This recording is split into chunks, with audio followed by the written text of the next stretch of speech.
உதகையில் மலர் கண்காட்சியை தொடங்கி வைத்து பார்வையிட இருக்கிறார் முதலமைச்சர் மு.க.ஸ்டாலின். கூடுதல் விவரங்களோடு செய்தியாளர் கண்ணன் இணைப்பில் இருக்கீங்க. விவரங்கள்.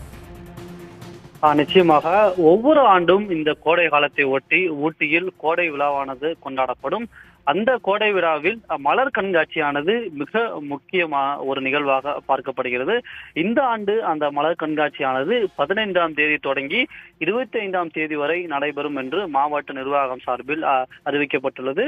இந்த இ-பாஸ் காரணத்தினால் இந்த ஆண்டு மலர் கண்காட்சியானது 5 நாட்களிலிருந்து 10 நாட்களானதாக அதிகரிக்கப்பட்டுள்ளது. இந்நிலையில் 15ஆம் தேதி அந்த ஊட்டி மலர் கண்காட்சியை தமிழ்நாடு முதலமைச்சர் மு.க.ஸ்டாலின் தொடங்கி வைக்க உள்ளார்.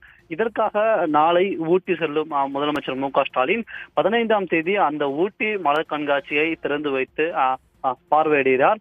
இதனைத் தொடர்ந்து சுமார் ஒரு 4 நாட்கள் அந்த ஊட்டியில் தங்கும் முதலமைச்சர் பல்வேறு அரசு நிகழ்ச்சிகளில் கலந்து கொள்ள உள்ளார். மிகவும் குறிப்பாக கூற வேண்டும் என்றால் பொதுமக்களுக்கு பட்டா வழங்கும் நிகழ்வில் கலந்து கொண்டு சுமார் ஆயிரக்கணக்கான மக்களுக்கு முதலமைச்சர் மு.க.ஸ்டாலின் பட்டா வழங்க உள்ளார். இதே போன்று தொட்டபெட்டாவில் வசித்து வரும் அந்த பழங்குடியின மக்களை சந்தித்து முதலமைச்சர் மு.க.ஸ்டாலின் அவர்களுடன் உரையாட உள்ளார். இதன்படி பார்த்தோம் என்றால் நாளை காலை 10 மணிக்கு சென்னையிலிருந்து கோவை புறப்படும் முதல்வர் நாளை மதியம் கோவை சென்று அங்கிருந்து சாலை வழியாக ஊட்டி செல்கிறார்.